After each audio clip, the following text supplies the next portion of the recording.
Bonjour à tous, j'espère que vous allez bien. Alors, en fait, ça fait déjà 1 heure que je vous parle, 1 heure et demie presque, et je me suis rendu compte que mon enregistrement audio était bon, mais malheureusement l'image n'était pas synchro.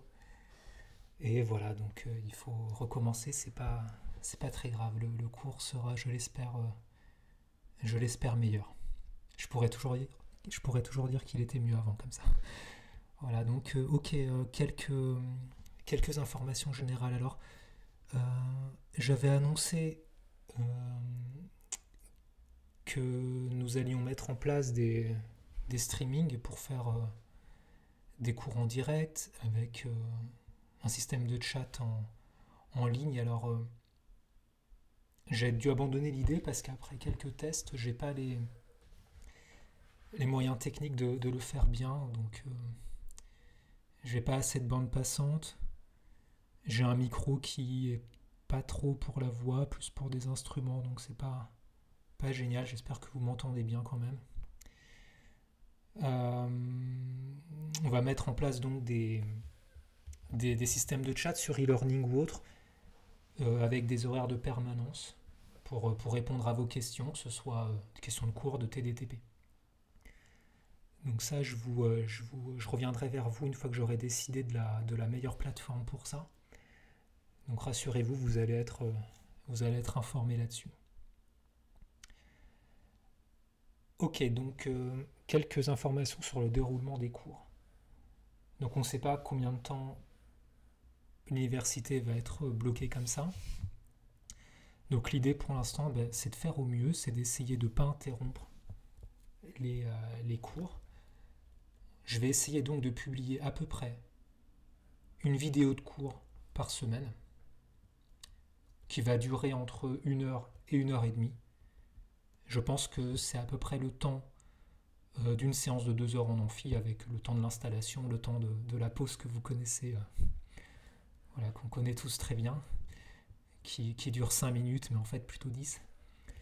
Et comme il n'y a pas de questions au fur et à mesure, eh bien, voilà, on va aller plus vite. Donc 1 heure, 1 heure et demie de cours. Moi, je vous conseille de ne pas les regarder en entier d'une traite, d'essayer de vous fixer l'objectif de regarder la vidéo dans la journée, mais d'essayer de faire des petites coupures pour bouger un petit peu, pour assimiler les choses, etc. Parce qu'on ira quand même peut-être un peu plus vite qu'en amphi. Donc n'hésitez pas à mettre pause, à faire un petit peu votre gestion personnelle. En parlant de ça, prenez des notes, très important, mettez les temps dans la vidéo pour revenir sur des explications. Parce que vous avez parfois des explications dures à comprendre tout de suite, soit parce que c'est simplement mal expliqué, ça peut arriver, mais je vais essayer de faire ça le moins possible, mais soit parce que vous avez des éléments de réponse qui apparaissent après. Donc essayez de faire en quelque sorte une table des matières de la vidéo vous-même qui vous servira. Pour la prise des questions, pareil, vous pouvez avoir des idées de questions qui vont venir petit à petit. Et vous allez les oublier, ça c'est normal. Donc écrivez les questions sur une feuille, dans votre cahier, dans votre cours, et posez-les après dans le système de chat qu'on mettra en place. On y répondra. Alors pour le déroulement des séances de TP, moi ce que je vais faire, alors c'est à préciser avec vos autres chargés de TDTP, mais moi je peux m'occuper d'à peu près tout le monde, c'est-à-dire que je vais faire des vidéos que tout le monde pourra regarder, pas que les étudiants de mon groupe, où je vais donner des explications générales des TP, des explications sur ce qui est attendu, sur les points un petit peu délicats, et évidemment sur les questions, les exercices, la partie TD des séances. Donc je donnerai si ce n'est des corrections, en tout cas des grosses indications pour que vous puissiez faire les exercices dans des bonnes conditions. Alors petit point important, mais ça qui concerne que pour l'instant les groupes 2 et 4. Donc j'ai été absent la semaine dernière, donc je vais publier une vidéo de rattrapage de ces TP là, où je donnerai les explications générales, la date de rendu et puis tout ce qui tourne autour de ça. Donc ça, ce sera au début de la vidéo. donc ça concernera que les groupes 2 et 4. Et par contre, la suite de la vidéo, je pense que ça peut intéresser tout le monde, ça vous donnera un aperçu supplémentaire par rapport à ce que vous avez pu faire avec vos chargés de TDTP, où on va représenter la notion de test, la notion de fonction de test et de module de test. Donc ce sont des notions qui sont purement pratiques, on ne les a pas vues en cours, c'est normal. Et je pense que ça nécessite des éclaircissements, des explications. Donc j'en parlerai à ce moment-là, ce ne sera pas très long, c'est juste quelques minutes, avec un ou deux exemples pour préciser exactement ce qu'on entend par là, parce que dans le TP du comptage des mots de la semaine dernière, et donc de cette semaine pour les groupes 2 et 4, vous avez eu à mettre en place des tests, mais pour les prochains TP, vous allez voir que cette notion va revenir sur le devant de la scène. Voilà, donc on a à peu près tout dit. On va passer maintenant à la partie cours. On reprend les diapos. Donc comme d'habitude, les diapos vont apparaître sur mon site. Comme ça, vous les aurez pour les faire circuler à la vitesse que vous souhaitez. Là, on va faire un cours. On va expliquer donc des notions ici sur les diapos. Je vais illustrer avec ce terminal-là dans un programme C. C'était ça qui n'était pas passé dans mon enregistrement précédent. Voilà, donc je parlais dans le vide. C'était pas très agréable. Donc là, j'espère que maintenant tout va bien. Et on va passer donc en revue nos explications sur les pointeurs, les tableaux, la location dynamique. C'est notre objectif de la semaine. Donc on s'est arrêté là, la dernière fois, sur les tableaux statiques. Voilà, donc essentiellement, vous avez un tableau statique grand T, un petit rappel, tab. Donc les éléments sont de type grand T, ça vous indique la taille de chacune des cases du tableau, qui sont elles-mêmes constituées d'octets. Voilà, donc le size of de grand T vous donne le nombre d'octets de chaque case. Et vous avez des zones qui sont donc contiguës. En mémoire, ce mot est très important. Vous avez donc que tab crochet 0 est collé par rapport à tab crochet 1 et ainsi de suite. Alors, vous avez la syntaxe que vous connaissez bien avec les crochets pour accéder aux éléments d'un tableau. Tab crochet i, donc c'est équivalent à étoile tab plus i pour accéder à la ième case du tableau. Alors attention, quand on écrit ce plus-là, c'est pas un plus arithmétique au sens où on fait une vraie addition. Là, l'addition, elle dépend des tailles de chacune des cases constantes du tableau. Vous avez des cases dans un tableau qui sont toutes de la même taille, évidemment. Et donc, en fait, si vous avez un tableau d'entier, quand vous faites plus 2, ce n'est pas l'adresse tab plus 2 qui va être considérée, c'est l'adresse tab plus 2 fois 4. 4, c'est la taille d'un int. D'accord? Donc, ça vous permet d'accéder effectivement de décalage en décalage à la bonne case du tableau. Donc là, c'est donc un plus qui est un peu plus construit qu'une vraie addition. Voilà, donc là, vous avez la règle ici. Donc, si Pter est un pointeur pointant sur une zone de type grand T, eh bien la valeur, donc Pter c'est de type T étoile, la valeur de l'expression Pter plus i, eh bien elle dépend de la taille nécessaire pour représenter une valeur de type grand T. Donc cette taille-là, c'est une valeur qui est apportée par le size-of du grand T. Voici maintenant un exemple de ce qu'on peut avoir en fait en interprétant une zone de la mémoire de différentes façons. Tout d'abord avec une interprétation comme un tableau d'entier, et deuxièmement comme interprétation comme un tableau de caractères. Alors on va expliquer ce qu'on est en train de faire. En première case ici, on met un 0 dans tab. On met 300 dans tab. Dans la case d'indice 1, on met 60. Donc voilà, quand vous affichez tab 0, tab crochet 1, vous avez 300 et 60. Et précédemment, ce qu'on affiche ici, ce sont les adresses des cases. Donc tab plus 0, c'est l'adresse de tab, donc là c'est attribué par le système. Et tab plus 1, c'est l'adresse de la deuxième case du tableau. Et là vous voyez bien que ça ne fait pas un plus 1, le 0 ici n'est pas devenu un 1, il est devenu un 4. Pourquoi 4? Parce que 4, c'est size of int, qui est le type de déclaration de tab. Donc en fait, la vraie opération arithmétique, c'est tab plus 1 fois 4 qui est fait. Pas de mystère, c'est conforme à ce qu'on a vu tout à l'heure. Maintenant, on peut interpréter notre tableau comme un pointeur sur un caractère. Pour ça, vous prenez PTR et vous appliquez l'opérateur de coercition char étoile. Donc ça vous permet de remplacer l'interprétation que vous avez au préalable de votre zone mémoire comme étant une zone d'entier en l'interprétant comme étant une zone de caractère. Un caractère, peu importe de la sémantique. Un caractère, c'est juste un octet. C'est juste ça qu'il faut garder en tête. Et ça peut contenir évidemment des entiers compris entre 0 et 2 puissance 8 moins 1, si on est dans le monde des positifs. Vous avez 8 bits, un octet. Et vous pouvez représenter toutes les données que vous souhaitez et les interpréter de manière adéquate après. Donc ici, ce qu'on décide de faire, une fois que vous avez fait cette coercition, c'est d'afficher l'adresse de PTR. Donc là, il n'y a pas de mystère, c'est la même que l'adresse de tab. Et ensuite, on affiche l'adresse de PTR plus 1.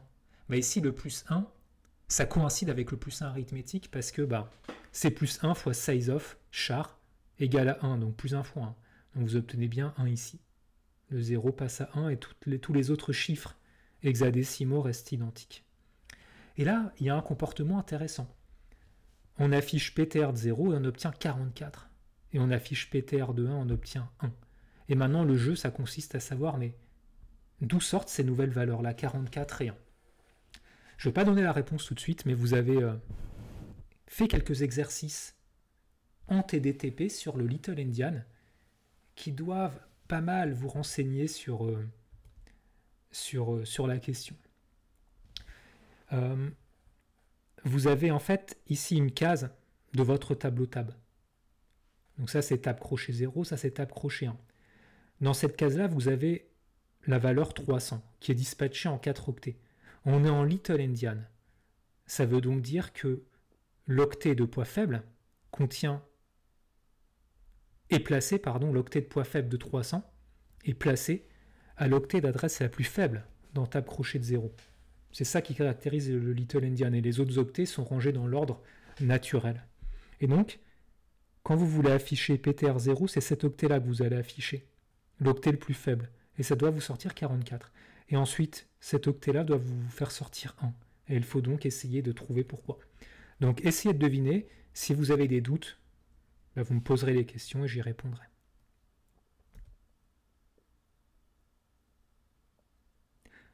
Bien, on va maintenant revenir sur la notion de passage par adresse, que vous connaissez pour la plupart, mais qu'on va repréciser dans ce cours.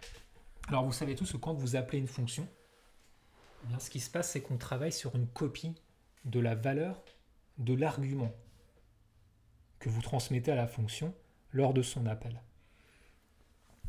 Donc en fait, vous ne travaillez pas avec des variables, avec des identificateurs, vous ne travaillez pas avec des valeurs gauches, avec des emplacements mémoire. Vous travaillez avec des valeurs. Et une valeur, si vous la modifiez, c'est pas persistant. Modifier une valeur, en fait, ça n'a pas vraiment de sens. Vous pouvez modifier une variable, vous pouvez modifier une valeur gauche, mais modifier une valeur, vous ne pouvez pas modifier la valeur 8. La valeur 8, c'est une constante. Donc c'est pour cette raison que quand vous appelez incrémenter ici, la fonction classique, on écrit nb égale nb plus 1 et ça prend un anti-nb, en fait, ça n'a pas d'effet parce que incrémenter va marcher avec la valeur 5. Le num ici, toute référence de num est perdue. Et donc ça veut dire qu'après, quand vous faites l'affichage de num, vous avez exactement la valeur précédente. Ce qui est encore plus flagrant, c'est quand on considère ce type d'exemple-là. Là, vous avez la fonction incrémentée qui est appelée avec l'expression 2 fois num plus 1. Là, vous avez toute une expression, et là, on est convaincu que ça ne peut pas être une valeur gauche. Vous ne pouvez donc pas modifier 2 fois num plus 1. Ce qui se passe quand vous réalisez cet appel à la fonction, eh bien, c'est que l'expression, je vous rappelle qu'une expression, c'est un assemblage de valeurs et d'opérateurs, d'appels de fonctions qui sont cohérentes, un assemblage cohérent avec des types qui correspondent bien. Et quand vous appelez ça, l'expression, elle va être calculée en une valeur qui ne peut plus être simplifiée, donc en une valeur qu'on appelle scalaire, une valeur atomique. Ici, la valeur scalaire, ce sera 2 fois 5 plus 1 égale à 11. Et quand vous obtenez ce 11-là, on est tous d'accord que 11, ça ne peut pas être une valeur gauche, ça ne peut pas être une left value. Et pour cette raison-là, un passage par valeur ne pourra jamais modifier son argument, puisque son argument est une valeur lui-même. Voilà. Donc ça, j'espère que c'est clair, une petite révision du passage par valeur. C'est un mécanisme qui est partagé par pas mal de langages, mais vous avez des langages dans lesquels on a des passages dits par référence, où en fait on donne aux fonctions pas forcément des valeurs, mais également des références, qui jouent en fait un rôle similaire au rôle joué par le passage par adresse du C qu'on va revisiter dans quelques instants. Donc voilà, c'est assez courant dans la plupart des langages, mais ça n'est pas la règle générale. En tout cas, en C, c'est comme ça. Par défaut, vous avez un passage par valeur. Le passage par adresse, en fait, c'est juste qu'on passe par valeur des adresses. Nos valeurs données sont des adresses. Donc ça reste un passage par valeur, mais puisqu'on n'a que ça en C finalement, mais on a une nouvelle façon de faire offerte par les adresses. L'idée, c'est simplement que si vous transmettez à votre fonction qui va se comporter un petit peu de manière locale, en fait, une fonction, vous avez des variables locales qui n'existent que en son sein, et quand vous quittez la fonction, vous perdez toute référence aux variables locales, sauf si vous avez accès à l'extérieur de la mémoire, à l'extérieur donné par une adresse. En fait, vous avez des variables locales qui ont une visibilité qui est restreinte et qui dépend de chaque variable. Ça dépend du bloc dans lequel elle est déclarée. On avait vu ça dans les premiers cours. La mémoire, ça ne marche pas du tout comme ça. La mémoire, elle est globale pour votre application. Donc si vous connaissez une adresse et que vous avez le droit d'y accéder, eh bien, il n'y a pas de notion de protection de portée lexicale sur les adresses. Donc si vous connaissez une adresse, à un instant donné, vous avez le droit de modifier la valeur à l'adresse donnée, aucun problème. Tout marchera bien. Donc vous pourrez faire ce type de tâche-là. Type de tâche, en l'occurrence, il consiste à donner en paramètre un pointeur sur un entier et à demander à modifier la zone pointée par ptrnb, qui est donc une zone à l'extérieur de la pile, qui est donc accessible, parce qu'on suppose qu'on a le droit d'y accéder si on aura une erreur de segmentation, mais ça c'est un autre débat. Et on incrémente donc cette valeur-là. On fait 1 plus 1 dessus. Donc ici vous déclarez votre variable num, on affecte 5, on incrémente la variable num en donnant en fait comme argument l'adresse de num.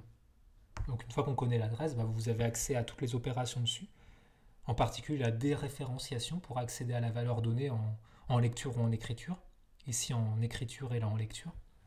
Et puis après on affiche la valeur, donc ça fait bien 6.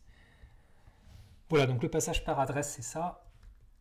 Ça n'a pas vraiment de mystère particulier, c'est vraiment une réponse, une parade au mécanisme standard du C, qui est le mécanisme de passage par valeur, qui est très intéressant, qui a des gros avantages en termes de sécurité.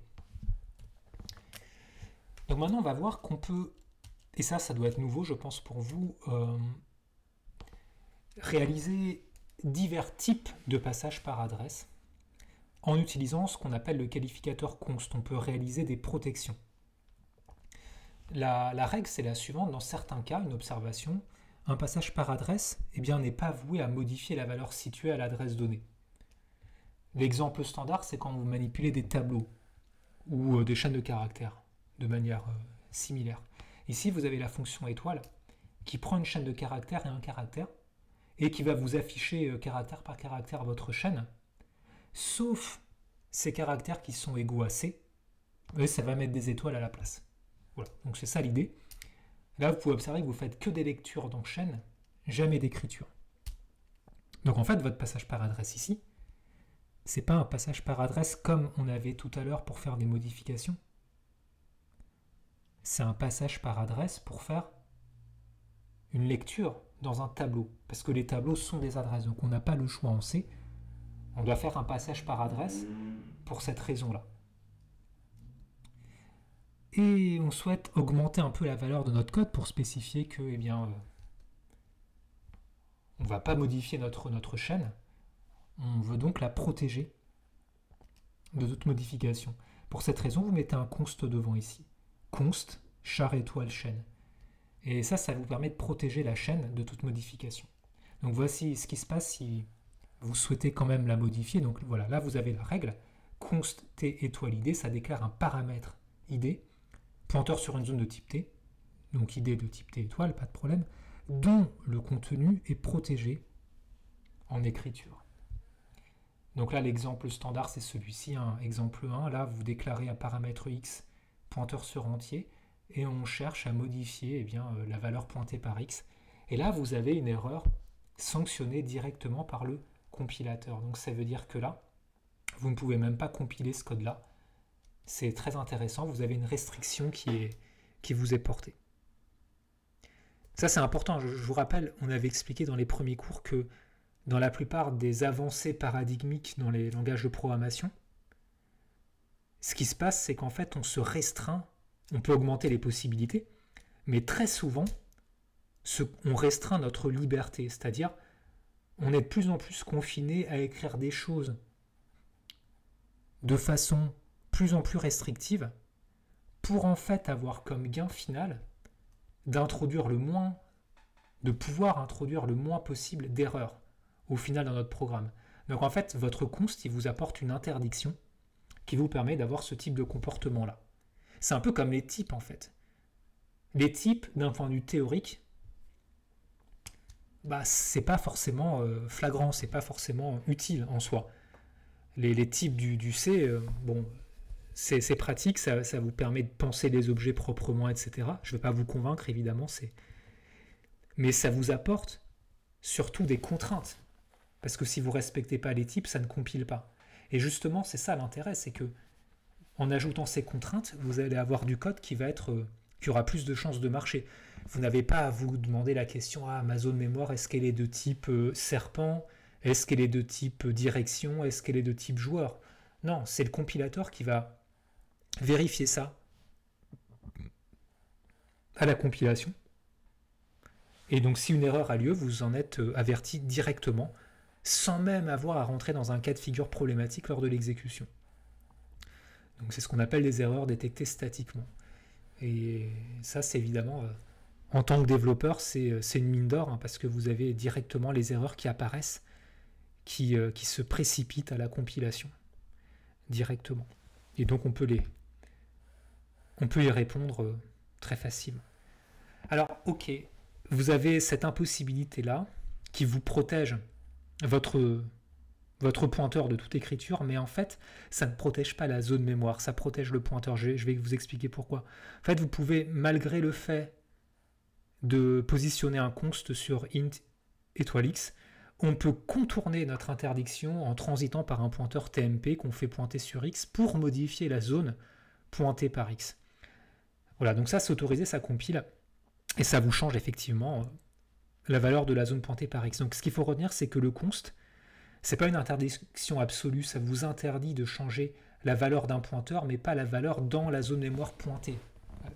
Parce que l'exemple montre qu'on peut quand même s'en sortir. Voilà, donc ça c'est pour l'exemple. À ce stade-là, donc c'est avant tout une aide pour le développeur, le const.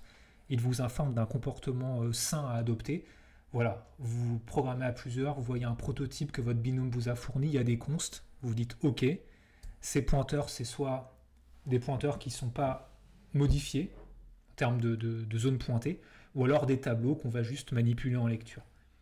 Après, vous regardez un peu, vous jetez un œil à la documentation, et ça vous conforte dans l'idée. Donc vous voyez, tout ça, ce sont des mécanismes qui augmentent votre valeur ajoutée, votre valeur de code, et votre productivité en termes de relecture et de maintenance. Alors il y a un deuxième mode d'usage du const qui consiste, contrairement à tout à l'heure où on le mettait avant le type, là le const, on va le mettre juste avant l'identificateur. L'idée c'est que là vous n'allez pas protéger la zone mémoire, mais vous allez protéger le pointeur lui-même, c'est-à-dire que le pointeur il doit être fixe. Vous ne pouvez pas, donc quand vous mettez le const à ce stade-là dans un paramètre, faire pointer votre pointeur ailleurs. Donc ça, on va faire un exemple dans quelques instants.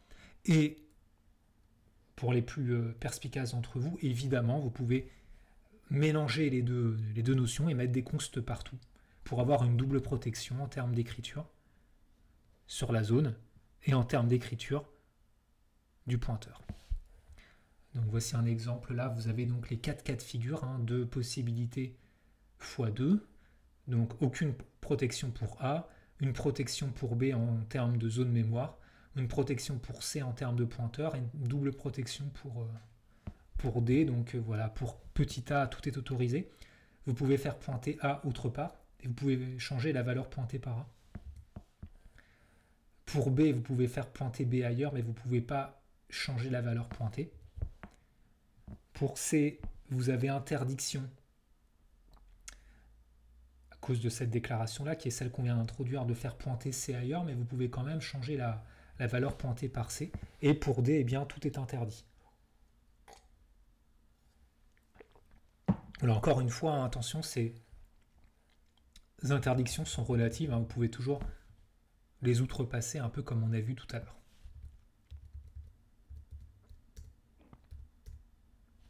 Très bien, donc on va maintenant continuer notre chapitre sur l'allocation dynamique avec le sous-chapitre clé, dans lequel on va parler du malloc, du realloc et du calloc. On va parler des fonctions de création, d'allocation de mémoire et aussi de la fonction de libération free qui est tout aussi importante. Alors vous savez que la problématique initiale, c'est que quand vous déclarez une variable locale à une fonction, votre variable locale, elle n'existe plus. Après l'appel à la fonction, elle est perdue. Votre variable locale est vide dans la pile. Et la pile, une fois que votre fonction a été appelée, a été exécutée, eh bien elle est restituée dans le même état qu'avant l'appel de la fonction. Donc vous avez beau mettre dans la pile des tableaux statiques, des variables, les modifier, etc., même les renvoyer, eh bien vos valeurs vont être perdues après. Donc c'est pour cette raison que renvoyer un tableau statique ne marche pas. Alors on a vu des subtilités en TP sur le chomp où on peut renvoyer des tableaux statiques en les encapsulant dans des types structurés, parce qu'en fait vous pouvez renvoyer des valeurs d'un type structuré. Alors en fait le mécanisme est un peu plus complexe que ça, on y reviendra dans le cours sur les types structurés.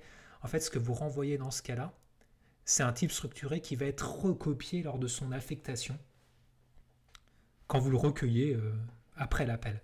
Donc on reviendra sur cette subtilité. Pour l'instant, pas besoin de l'approfondir plus que ça. Sachez juste qu'une variable locale est perdue et que pour créer des données persistantes comme des tableaux, il faut passer par l'allocation dynamique. Voilà, donc ici, pour créer une donnée effectivement persistante, il faut aller taper dans la mémoire dans un endroit qui est universel à votre application. La pile, elle, ne l'est pas parce qu'elle est sans cesse en mouvement, tandis que le tas, lui, il l'est. Il est persistant et il est universel. Le tas, il est commun à tout votre programme, c'est-à-dire que quelle que soit votre visibilité, votre portée lexicale, l'endroit où vous êtes, une adresse donnée fera toujours référence au même endroit dans la mémoire. Au sein d'une même exécution, j'insiste, au sein d'un même programme. L'adresse 0x-abcd en hexadécimal, je dis une valeur au hasard, pointera vers un octet précis donné que vous pourrez modifier si vous avez le droit, évidemment, si vous l'avez alloué, à partir de n'importe quel endroit du programme. Alors, pour créer une donnée persistante, on a besoin de 2 étapes. Tout d'abord, on doit demander au système de réserver une certaine portion de votre tas.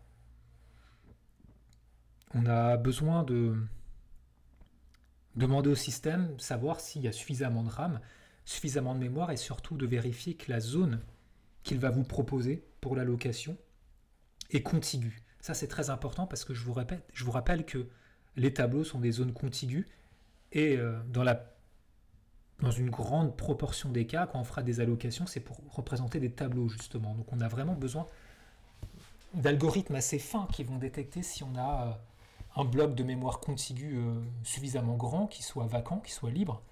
Et si ce n'est pas le cas, il faut aller chercher le prochain endroit dans la mémoire où on pourra trouver une telle configuration. Donc là, vous avez des algorithmes qui sont assez assez costauds hein, qui font le travail à votre place. Donc ça, c'est vraiment vraiment du système. Hein. C'est de la programmation système, des choses que vous allez être amené à voir dans des cours de système, mais que nous, ici, on ne verra pas. On verra juste l'utilisation. Donc une fois que vous avez fait l'allocation, vous pouvez donc écrire dans cette zone en affectant la valeur souhaitée. Puis lire également au passage. Donc voici l'instruction maîtresse qui vous permet de faire tout cela. Donc là, vous avez le malloc qui prend donc en entrée un paramètre entier positif qui va être une valeur en nombre d'octets, qui est la valeur que vous souhaitez représenter, que vous souhaitez allouer, et ça vous renvoie une valeur de type void étoile. Alors void étoile, c'est ce qu'on appelle un pointeur de type générique. Ça n'a rien à voir avec le void. Attention, void étoile, c'est un type, void, c'est justement un marqueur d'absence de type, hein, donc ça n'a rien à voir. Void étoile, c'est un pointeur sans mode d'emploi. Je vous rappelle qu'un pointeur, c'est deux choses, une adresse et un mode d'emploi. Donc une adresse qui est une valeur entière, et un mode d'emploi qui est un type, pour expliquer au système quelle est la taille de ce que vous allez chercher à écrire en mémoire. Donc, dans ce cas-là, vous avez un type qui n'est pas fixé. Ça vous permet, par cette fonction malloc, de pouvoir allouer indifféremment des zones de type int étoile, des zones de type char étoile, des zones de type serpent étoile, des zones de type liste étoile, et ainsi de suite.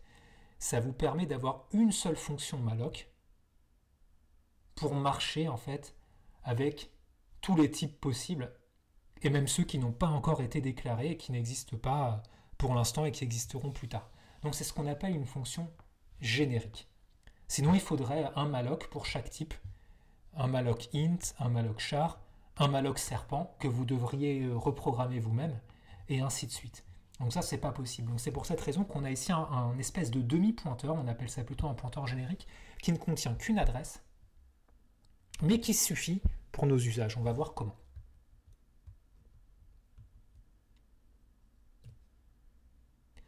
Alors comment utiliser le malloc? Alors là, vous avez le schéma vraiment standard à retenir. Je vais insister un peu là-dessus.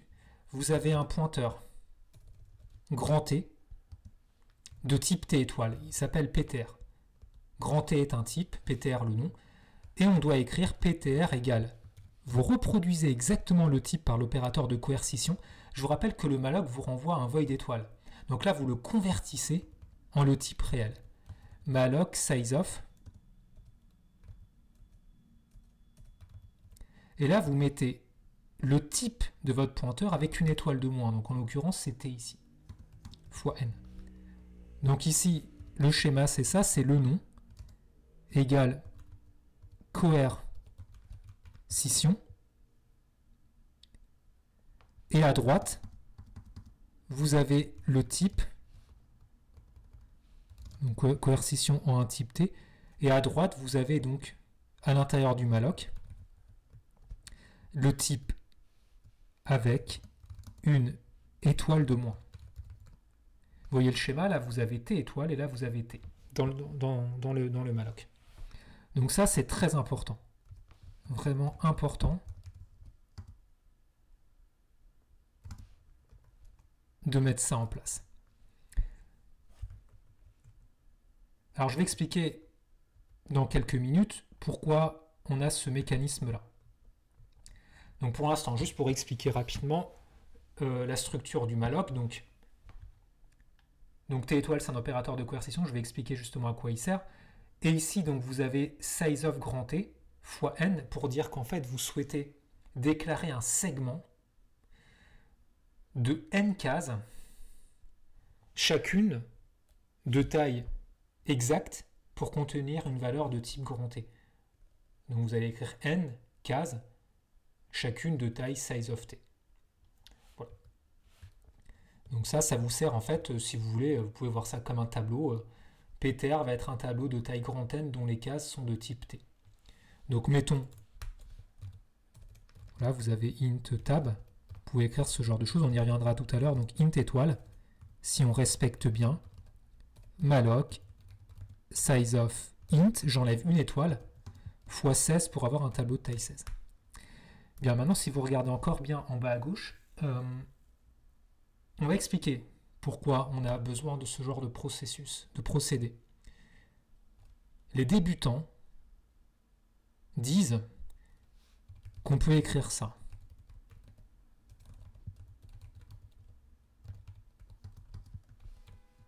Et les débutants, même s'ils ont souvent tort, là ils ont raison. Vous avez le droit d'écrire tab égale malloc size of int fois 16.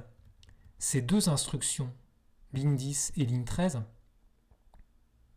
sont équivalentes, c'est-à-dire que quand vous les exécutez, quand vous compilez, vous avez le même effet. Complètement. Sauf que écrire ce type de ligne-là peut vous sauver, dans bien des cas, peut vous sauver du temps, beaucoup de temps de débugage, et je vais vous expliquer pourquoi.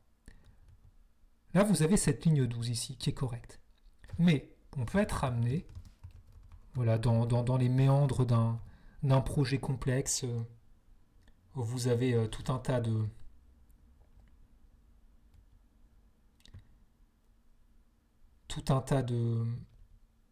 fonctions, de modules, vous pouvez être amené, si vous ne faites pas très attention, à écrire ça, par exemple. Voilà. Bon, vous mettez une étoile ici. Évidemment, ça ne coïncide pas parce que tab est de type int étoile, donc chacune de ces cases est de type int.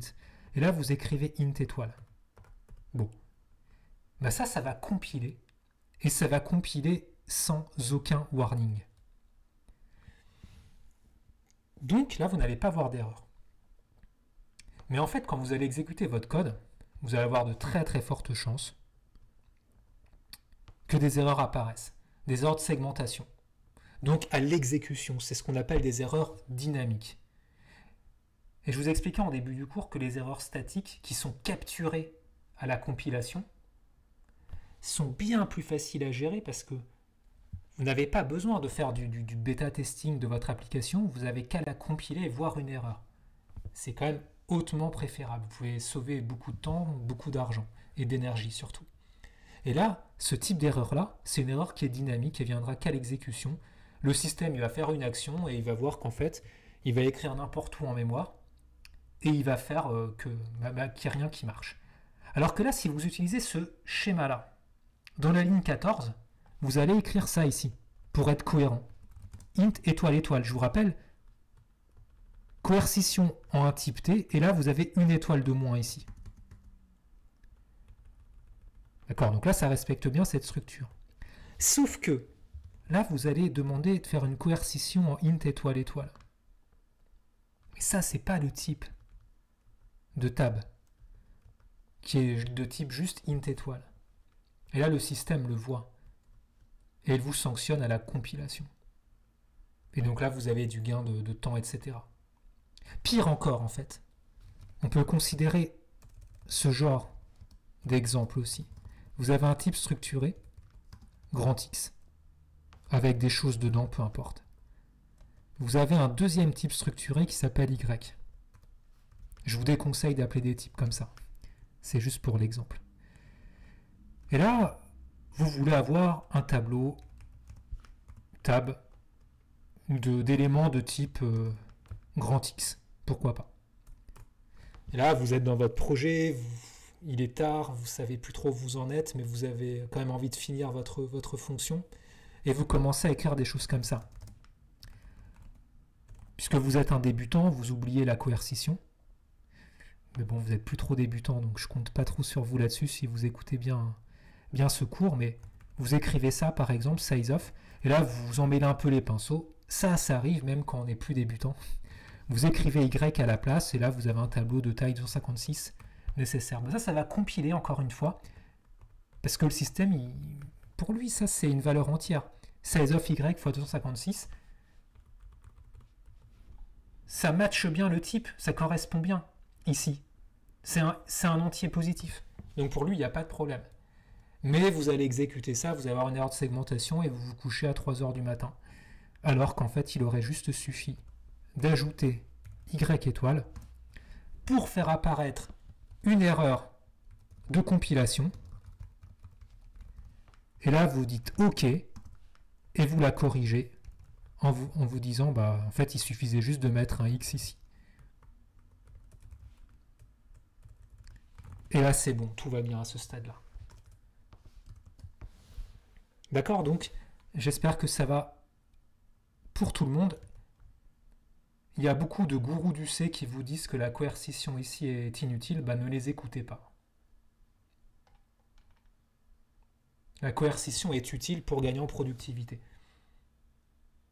Même quand on est avancé. Même quand on n'est plus débutant. Ok, donc très bien, la parenthèse là-dessus est fermée, donc je compte sur vous pour appliquer ça. Si vous appliquez pas ça en TP, vous aurez évidemment des points en moins. Ça fait partie des bonnes habitudes de programmation et de la valeur ajoutée à votre code. Bien, donc on va maintenant passer au test d'erreur du malloc. Vous savez que le malloc peut mal se passer. Si votre RAM est saturée, qu'il n'y a pas moyen de allouer une zone mémoire donnée, vous avez une erreur qui va être renvoyée. Et l'erreur, ça va être le pointeur nul. Ça va être lui qui va être utilisé pour symboliser une erreur. Et donc, dans ce cas-là, le malloc renvoie nul. Vous pourrez le détecter sans aucun problème pour gérer ensuite l'erreur. Alors là, vous avez plusieurs traitements possibles quand un malloc vous renvoie nul. Donc là, on décide de faire une allocation d'un caractère, pourquoi pas. Et là, si vous avez donc nul qui apparaît, vous allez entreprendre une action. Soit si vous êtes dans une fonction, vous allez renvoyer un code d'erreur, par exemple. Si vous êtes dans le main, vous allez faire un exit pour sortir. Petite subtilité, là on a écrit nul égale ptr. Encore une petite astuce qui, elle, n'est pas obligatoire parce qu'elle est totalement secondaire, mais elle est quand même assez amusante. Nul égale ptr, à l'inverse du test ptr égale à nul, qui est totalement équivalent, sauf que si vous écrivez par inadvertance ptr égale à nul, vous oubliez un symbole égal, vous allez avoir du code qui compile et qui va être très difficile à débugger. Alors que si dans ce cas de figure-là qu'on a mis en place, vous écrivez nul égale ptr, là vous avez une erreur de compilation. C'est comme si vous écrivez 3 égale à x. 3 ne peut pas être une valeur gauche. Donc ça ne peut pas passer. D'accord ? Donc voilà, petite astuce qui ne mange pas de pain, mais qui peut vous faire sauver quelques secondes. Voilà, donc je répète, si on est dans le main, en général, on fait un exit failure. Et si on est dans une fonction, en général, on fait un retour de code d'erreur. Suivant ce que vous êtes en train de programmer, évidemment. La fonction duale du malloc, c'est la fonction free qui vous permet de libérer l'espace mémoire pour restituer la zone ainsi considérée.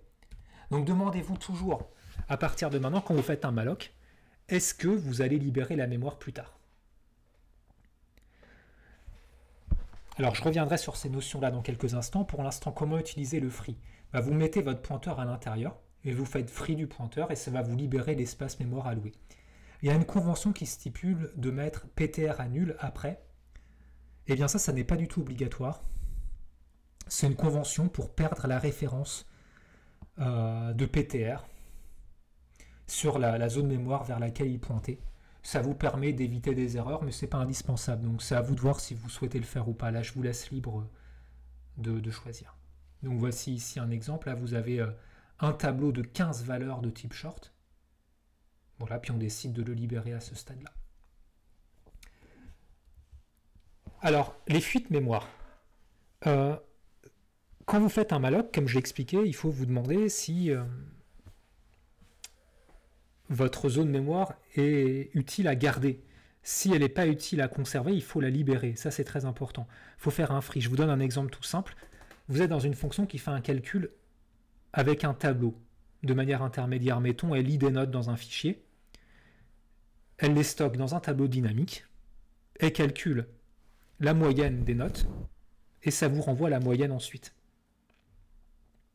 Si vous faites que ça, à chaque appel de fonction, vous allez créer un tableau, dynamique.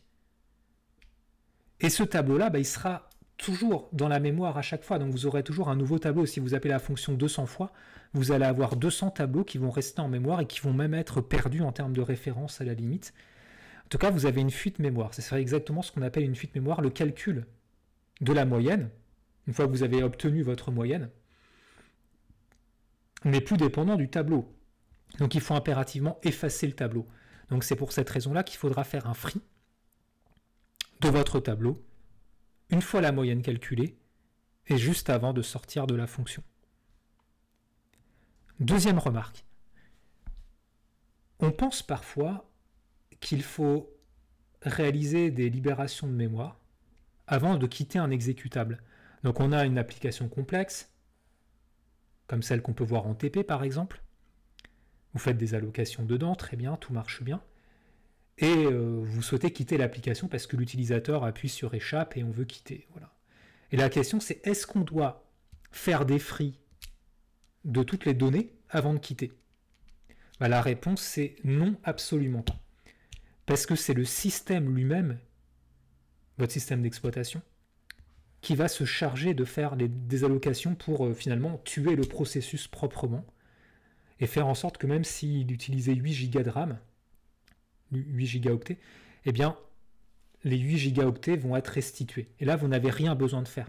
Donc, il n'y a pas de zone mémoire perdue. Les fuites mémoire, elles sont utiles pour l'exécutable lui-même, pour éviter qu'il se mette des bâtons dans les roues, en fait, pour éviter qu'il prenne de la mémoire pour lui, pour ses calculs futurs, ou éventuellement pour d'autres processus, parce que même si vous êtes sur un système protégé, il n'y a pas de chevauchement de mémoire. Néanmoins, si vous avez un programme très gourmand qui utilise 15 Go de RAM, ça veut dire que le reste de vos programmes pourront utiliser que 1 giga si vous en avez 16. Donc, faites attention à ça. Donc, à notre niveau, en L2, on conseille de ne pas utiliser d'utilitaire de type Valgrind ou même GDB pour vérifier les fuites mémoire. Vous devriez être capable de quantifier les fuites mémoire vous-même, de les repérer et d'y répondre. Pour cette raison, on ne verra pas du tout d'utilitaire du type Valgrind, etc. Mais si vous savez les utiliser, pourquoi pas, vous êtes bienvenu pour les employer. Mais ça n'est pas du tout une nécessité à notre niveau. Au contraire, je pense que c'est préférable de savoir réaliser des schémas de mémoire, des suivis à la main, dans un premier temps. Bien, on va maintenant parler des fonctions annexes comme calloc et realloc. Alors tout d'abord, la fonction calloc, elle est utilisée essentiellement comme le malloc, sauf qu'elle met des zéros partout lors de son appel, lors de l'allocation des valeurs. Donc calloc, il renvoie toujours un void étoile. Il renvoie un void étoile, et cette fois-ci, il est paramétré par 2 champs, par 2 valeurs, contrairement au malloc qui n'avait qu'une seule valeur. Il y a un size ici et un nmemb. En fait, ce que vous renvoie le calloc, c'est un pointeur vers une nouvelle zone mémoire fraîchement allouée. De taille, la multiplication des 2 valeurs en termes d'octets, tous initialisés avec des zéros. En fait, la sémantique qu'il y a derrière tout ça, c'est que c'est adapté pour gérer des tableaux finalement. Là, vous avez un tableau de longue à une dimension de 13 cases. D'accord? Donc nmemb, vous avez deviné, c'est le nombre de cases. Et là, vous avez le nombre d'octets occupés par chaque case. Donc là, vous êtes habitué. Size of de longue. Et là, on a la même règle que pour le malloc. Coercition, avec le type exact de déclaration du pointeur. C'est ça qui vous permet de détecter les erreurs. Et là, vous avez une étoile de moins à droite pour avoir la véritable taille de chacune des cases. Très bien. Donc ça, c'est le calloc exactement, je répète vraiment, du même schéma que le malloc. Donc le calloc, il est utilisé pour mettre des zéros partout. Voilà, vous avez des utilisations qui peuvent apparaître tout à fait naturelles. Par défaut, le malloc, lui, ne change pas le contenu des cases mémoire qui vous réserve. Il les réserve juste, il dit ok, ces octets-là sont réservés pour telle ou telle utilisation qui vient d'être déclarée, mais il garde les valeurs précédentes. Comme ça, c'est un peu plus efficace, si vous voulez, que mettre des zéros partout. Donc vous pourrez faire des benchmarks, des comparatifs dans des boucles appelées des malloc et des calloc avec les mêmes tailles, faire des mesures de temps, maintenant que vous savez comment ça marche avec les TP sur le chronomètre, voir que vous avez des performances un peu différentes. Toujours intéressant de faire de l'expérimentation. C'est même, je pense, l'une des meilleures façons de faire, pour vraiment intérioriser les notions que l'on voit. Et on va terminer ce chapitre par une révision des tableaux dynamiques. Alors révision avec quelques notions supplémentaires d'usage des tableaux dynamiques du realloc par exemple. Ok, donc par définition, un tableau dynamique de taille n, donc la taille c'est le nombre de cases qu'il contient, donc de n valeurs de type chacune grand T, donc dans un tableau en C, vous avez des cases qui sont toutes d'un même type, ça c'est important, vous n'avez que des tableaux qualifiés d'homogènes. Sinon, ça n'a pas de... La théorie de décalage des adresses ne pourrait plus s'appliquer. Si vous avez des tableaux qui contiennent tantôt des int, tantôt des chars, vous avez des problèmes d'alignement qui rentreront en ligne de compte. Donc en C, c'est pas possible. En tout cas, pas de base. Donc on a un tableau homogène, dynamique, de n valeurs de type grand T. Donc ça, c'est un segment, en fait, de mémoire de taille size of grand T fois n octets, tout simplement. Donc ici, vous avez un tableau taille 66 de int. Donc vous avez la même syntaxe de malloc que l'on applique ici. Vous avez les mêmes règles d'écriture, de décalage qu'on a vu pour les tableaux statiques. Ce sont exactement les mêmes ici. Et vous avez aussi la fonction free pour désallouer le tableau. Donc pour désallouer votre tableau de taille 66, vous allez écrire free de tab. Et ça va bien vous libérer les 66 cases, donc les 66 fois 4 fois size of int octet, pour les restituer au système. Et là, en fait, les plus perspicaces d'entre vous peuvent remarquer un point qui est assez frappant. Quand vous faites un free, on n'a pas besoin de mentionner la taille du tableau. Rappelez-vous, quand vous utilisez des tableaux, que ce soit pour les passer en paramètres à des fonctions, que ce soit pour les mettre dans des champs de variables d'un type structuré, vous avez toujours besoin de renseigner la taille du tableau. L'exception porte sur les chaînes de caractères parce que vous avez une alternative qui consiste à dire ok, on ne veut pas stocker une taille pour une chaîne, mais on va stocker plutôt un marqueur de fin. En fait, c'est équivalent. Vous avez un moyen de savoir quand vous avez fini votre traitement. Soit parce que vous avez un entier pour la taille, soit parce que vous avez une case spéciale, une valeur spéciale pour marquer la fin. Free, quand vous l'appelez ici, mais a priori, il n'a pas d'information sur la taille de tab. Tab ici, qu'est-ce que c'est? C'est une adresse. C'est un entier qui code une adresse d'un octet dans la mémoire. Et en fait, le système, il connaît la taille de tab. Elle est enregistrée quelque part. C'est forcé, c'est obligé. Sinon, il ne saurait pas qu'il faut effacer exactement les 66 cases. Donc, elle est stockée quelque part. Et ça, c'est une problématique de système, donc on ne va pas en discuter davantage. Mais il faut être vigilant avec ça. Demandez-vous toujours en C si ce que vous faites est cohérent avec les connaissances que vous avez du système. Ou est-ce qu'on fait des choses un peu mystérieuses? Là, en l'occurrence, le free est un peu mystérieux. Parce qu'on se demande, mais comment le système connaît la taille de tab? En fait, depuis le malloc, qui a été fait ici, on a écrit quelque part en mémoire, alors je ne vais pas vous dire où, je vous laisse réfléchir à ça, faire des recherches, on a écrit quelque part en mémoire que notre segment est de taille 66. Et le système pourra recueillir cette info-là pour faire le free de manière adéquate. Vous voyez, on peut se poser pas mal de questions juste avec des choses assez élémentaires qui connectent un peu le système. Vous voyez, ici en programmation, on est vraiment à mi-chemin entre l'algorithmique, évidemment, et le système. C'est vraiment ces trois matières-là, système, programmation et algo, forment vraiment un bloc avec beaucoup de voies de communication entre ces constituants. Donc ceci étant dit, on va maintenant parler de la création d'un tableau dynamique à exactement 2 dimensions, sachant que ceci est généralisable à des tableaux à 2, 3, 4, etc. dimensions. Par définition, un tableau à 2 dimensions, c'est un tableau dont chaque case, chaque élément, contient elle-même un tableau. Donc en fait, un tableau dynamique à 2 dimensions, c'est un pointeur sur un pointeur. Parce qu'un tableau, c'est un pointeur. Donc un tableau de tableau, c'est un pointeur sur un pointeur. Voilà, donc ici, vous avez le segment de code qui vous permet de simplement créer un tableau à 2 dimensions de type int. Alors ici, vous avez votre type de tableau qui est donc étoile, étoile, tab. Là, vous faites votre première allocation pour générer la première partie du tableau, donc de taille 4, puisque vous visez une dimension 4 x 3. Donc ici, vous avez tab qui est de type int, étoile, étoile. Vous respectez bien la règle qu'on a mise en évidence, et là, vous enlevez une étoile. Vous voyez, ça vous dispense de réfléchir, mais ça vous dispense pas d'être... Enfin, ça vous dispense de réfléchir inutilement, puisque c'est purement algébrique, si j'ose dire, hein, la façon d'écrire le malloc. Hein, vous avez des symboles que vous manipulez. Exactement comme quand vous faites des additions, en fait. Hein, vous avez un algorithme pour disposer vos nombres, pour les additionner. Et là, vous avez un algorithme pour disposer un malloc de manière cohérente, avec la règle des étoiles. Donc int étoile étoile, int étoile x4, parce qu'on veut un tableau dont la première dimension est x4. Gestion d'erreur ici, alors là on fait un exit failure si ça rate.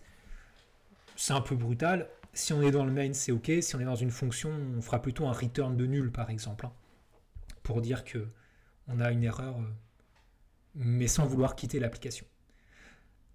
Là, vous faites une boucle qui itère de 0 à 3 pour simplement remplir chacune des 4 cases du tableau avec des tableaux chacun de taille 3, puisque c'est la deuxième dimension ici. Donc là, vous avez un niveau d'indirection qui a été outrepassé, donc c'est-à-dire vous plongez d'un cran dans le tableau, donc vous avez ici maintenant des valeurs de type int étoile. Je vous rappelle, là, vous avez un tableau de dimension qui est un tableau de tableau. Donc les éléments de table de i sont des valeurs de type int étoile. Que vous allouez int étoile, malloc, size of int, on enlève une étoile x 3.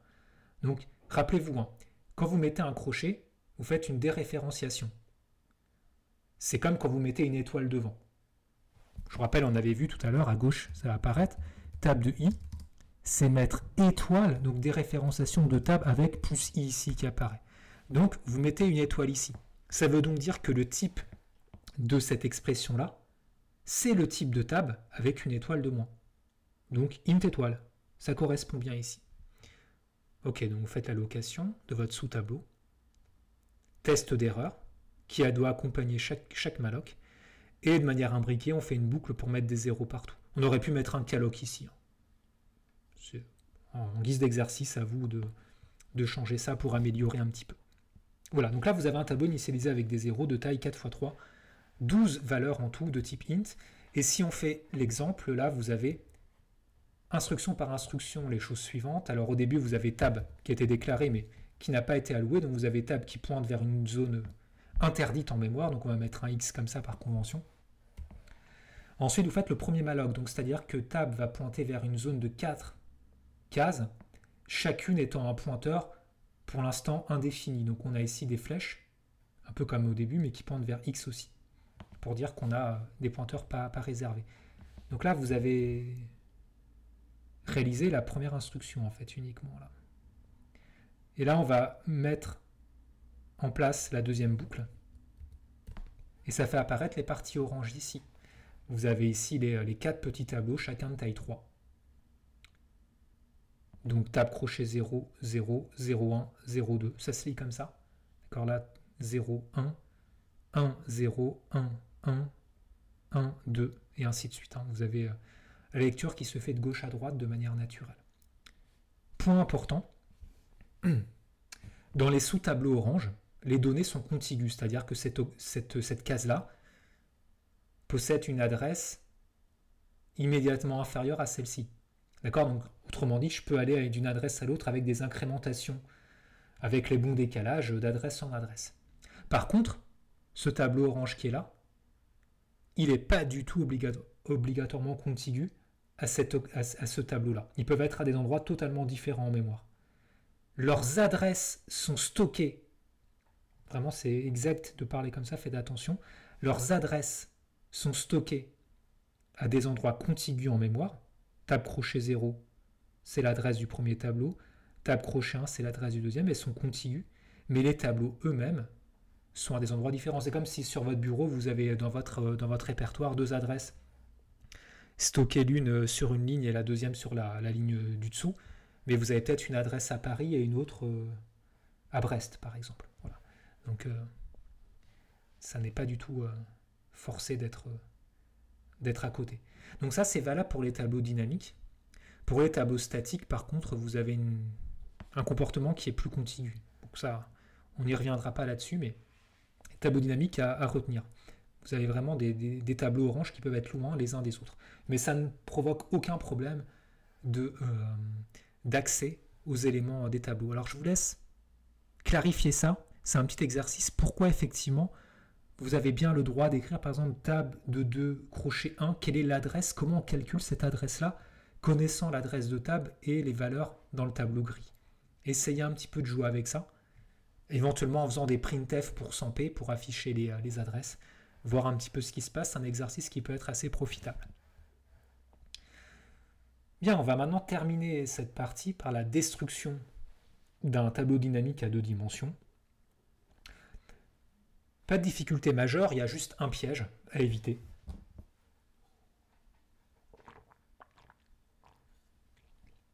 Le piège, ça consiste à faire un free directement de table ici. Faire free de table, on se dit ok, je vais effacer table, et récursivement, tout va s'effacer. Ça présuppose un comportement, disons, intelligent de free, en tout cas un comportement récursif, ce qui n'est pas le cas. Et ce qui est en fait une bonne chose que ça ne soit pas le cas, comme ça on a un meilleur contrôle sur ce qu'on est en train de faire. Donc quand vous faites un free tab, vous allez certes effacer la partie grise, mais les parties oranges vont subsister en mémoire et ça va vraiment provoquer finalement exactement des fuites mémoire parce qu'elles vont être inaccessibles. Donc là vous perdez essentiellement tout dans ce cas-là. Donc ce qu'il faut commencer à faire, vous avez la réponse, ça consiste à faire tout d'abord des free de chacun des sous-tableaux, avec éventuellement la mise à nul, mais ça c'est pas obligatoire, je le répète, par rapport à tout à l'heure, et finalement le free total. Donc là vous supprimez d'abord la partie orange, première, deuxième, troisième, quatrième, et la partie grise. Ok, ça c'est bon, et tout marche bien. Et encore une fois, petite remarque au passage, ce bout de code là, il vous permet d'effacer tout tableau de dimension 4 fois n'importe quoi, 4 fois grand N, d'accord ? Là, ça marche pour grand N égale à 3 ici, mais vous pourriez avoir des tableaux orange de taille 200, vous auriez exactement le même code. Parce que je vous rappelle que le free, il n'a pas à connaître la taille du tableau lui-même. On a besoin du 4 parce qu'on a bien besoin d'effacer 4 tableaux, mais on n'a pas besoin de connaître la taille de ces tableaux effacés. Pour la raison qu'on a évoquée tout à l'heure, la raison système, que je n'ai pas d'ailleurs totalement élucidée volontairement, parce que vous allez voir ça avec mes collègues. Et on va terminer ce chapitre avec un point un peu plus technique, et qui est la fonction realloc. Alors la fonction realloc, ça répond à une autre problématique. Donc pour l'instant, on sait comment allouer des zones mémoire, comment les libérer. On sait éventuellement comment les allouer en mettant des zéros partout, ça peut être utile en pratique. Et il y a un point encore qu'on ne sait pas très bien faire, c'est changer la taille d'une zone mémoire. Ça peut être absolument utile pour agrandir ou pour rétrécir une zone de la mémoire dans certains cas. Alors ici, le realloc, il marche comment ? Vous allez renvoyer un void d'étoile, exactement comme pour le malloc, le calloc, etc. Donc vous allez renvoyer une adresse dans la mémoire qui va correspondre à l'adresse calculée par le realloc pour accueillir votre nouvelle taille. La nouvelle taille est spécifiée par size, ici. Et le premier paramètre, c'est le pointeur source, en fait, dont vous souhaitez que la zone pointée par ce pointeur PTR change de taille. Donc on pourra soit agrandir la taille en mettant un size qui est supérieur à la taille de la première allocation de PTR, soit la faire rétrécir en mettant un size plus petit. Les deux sont possibles. Dans tous les cas, vous respectez la valeur précédente de PTR sur ces 16 premières octets. C'est-à-dire que si vous avez un pointeur PTR qui est un tableau de taille 100, et vous avez size ici qui va être 1000, Ah, vous allez agrandir le tableau, mais pas changer les valeurs de ces 100 premières cases. Et si à l'inverse, vous passez d'un tableau de taille 100 à un pointeur de taille 8, ah, vous allez conserver les 8 premières valeurs. Voilà, donc vous avez une préservation qui est faite, qui est parfaitement intuitive. Hein, vous agrandissez, vous rétrécissez, mais vous ne changez pas les valeurs qui restent accessibles. Petite remarque, l'adresse de la zone de la mémoire réallouée peut être différente de l'adresse d'origine. Bah oui, en fait. C'est-à-dire que là, en général, quand vous avez un pointeur ici, quand vous rétrécissez sa taille, la valeur envoyée par le realloc sera la même adresse que PTR. Il y aura juste une taille qui lui est allouée qui est différente. Mais quand vous allez agrandir votre zone mémoire, mettons PTR c'est un tableau de taille 10, et vous avez en fait besoin d'un tableau de taille 1 million. Vous apercevez que vous avez été trop optimiste, on va dire, au début, et vous avez besoin d'un tableau en fait beaucoup plus grand. Eh bien, il est possible que le système n'arrive pas à vous trouver une place de 1 million de taille à partir de PTR, et donc il faut qu'il déplace votre tableau dans la mémoire. C'est pour cette raison que le realloc va pouvoir vous renvoyer une nouvelle valeur. Ça, c'est illustré par l'exemple suivant. Là, vous avez un tableau tab de taille 150, tout va bien, on affiche son adresse, c'est ça. Et là, on le réalloue de taille 250 000, donc beaucoup plus grand. Et là, on peut observer qu'en fait, notre tableau, il a été déplacé. Il a été déplacé parce qu'on n'avait pas assez de place en mémoire pour cette taille-là. Remarquez que le realloc suit notre schéma standard. Coercition avec le type de tab, size off avec une étoile de moins.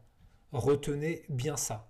Je l'ai bien répété, au moins 2 fois plus que vous ne l'avez entendu à cause de la perte de la vidéo précédente. Et essayez de vous en rappeler. Très important. Un exemple d'utilisation de realloc, ici, c'est un exemple un petit peu classique, hein, vraiment très très classique, pas forcément très intéressant en tant que tel, mais que vous pourrez adapter pour les TP de manière assez facile. Ici, la problématique, c'est la suivante. Vous avez une chaîne de caractères qui va se construire dynamiquement, donc lors de l'exécution, c'est-à-dire que vous n'avez aucun moyen de prévoir la taille de la chaîne avant. Donc voilà, il n'y a vraiment aucun moyen. Vous avez une taille de chaîne qui va être connue qu'une fois que vous l'avez construite finalement. Donc l'utilisateur va saisir caractère par caractère sur l'entrée standard et il va terminer la lecture quand il appuie sur le point d'exclamation. Donc si j'écris ABC point d'exclamation, je vais créer une chaîne de taille 3 et voilà, très bien, il va être stocké quelque part. C'est notre objectif. L'idée, l'algorithme général qu'on va implanter ici, consiste donc, vous avez un caractère car qui va consister à recueillir le caractère à chaque étape, une chaîne, étoile chaîne, qu'on va allouer et qu'on va faire changer de taille pour contenir les caractères saisis, et on aura 2 variables importantes, Tmax et Tréel, ça qui constitue notre algorithme. Tmax, ça va être la taille d'allocation de notre chaîne, c'est-à-dire le nombre de caractères maximal que la chaîne peut contenir. Et Tréel, c'est le nombre de caractères qu'on a effectivement stocké à notre endroit, à notre instant donné, dans la chaîne de caractères. Donc au début, on a lu 0 caractère, Tréel égale à 0. Tmax, on va le mettre à 2, c'est-à-dire qu'on va faire ici un malloc. Chaîne égale char étoile. D'accord, pas de mystère, un char étoile. Malloc size of char fois 2, fois Tmax. Et l'algorithme, il consiste à faire la chose suivante. Là, vous avez le droit de stocker 2 caractères dedans. OK. Mais si l'utilisateur ne saisit pas point d'exclamation tôt, il le saisit après, on aura besoin de plus de taille. Pour ça, en fait, on va multiplier la taille par 2. Et va passer de 2 à 4. Et si on a besoin d'encore plus de taille, on va encore la rémultiplier par 2. Elle va passer de 4 à 8. Puis de 8 à 16, de 16 à 32 et ainsi de suite. Donc ça veut dire qu'au fil du temps, on va faire de moins en moins de réallocation. Mais en contrepartie, on aura d'un espace mémoire de plus en plus gros. Donc ça, c'est un algorithme qui est tout à fait classique et qui est tout à fait bon. Hein. On peut éventuellement mettre un autre facteur de multiplication, pas faire du x2, mais de faire du x 1,5. Voilà, ça existe. Ça peut se paramétrer, mais l'idée générale est la même à chaque fois. Ok, donc là on met en place la boucle. Donc on aurait pu faire un do while. Hein, là, en tout cas, bon, on a fait une boucle de while standard, donc on lit un caractère. Et tant que le caractère est différent point d'exclamation. On fait un test s'il faut faire une réallocation. Est-ce que taille réelle plus 1, alors plus 1 parce qu'on aura besoin de stocker un nouveau caractère, est supérieur ou égal à tmax? Pourquoi égal? Parce qu'on va devoir greffer à la fin de notre chaîne le caractère anti/0. Donc ça nous garantit d'avoir au moins un caractère vide une fois qu'on sera sorti de la boucle. Donc, en tout cas, quand ce test est vrai, notre chaîne est structurellement trop petite. Tmax, il n'est pas assez grand. Donc dans ce cas-là, ce qu'on fait, c'est qu'on multiplie Tmax par notre coefficient multiplicateur. Ici, on a dit que c'était 2. Et on fait notre réallocation chaîne égale char étoile, réalloc chaîne Tmax. Donc l'ancien Tmax x 2. Donc là, on aura du 4 si on passe directement là. Maintenant, toutes les conditions sont bonnes pour stocker notre caractère à la fin de la zone utilisée de chaîne, donc chaîne de t réel égale à quart, et t réel plus égal à 1, tout simplement. Et après on refait un scanf, encore une fois, une boucle do while aurait été préférable pour ne pas dupliquer ces instructions, mais ça n'est qu'un détail.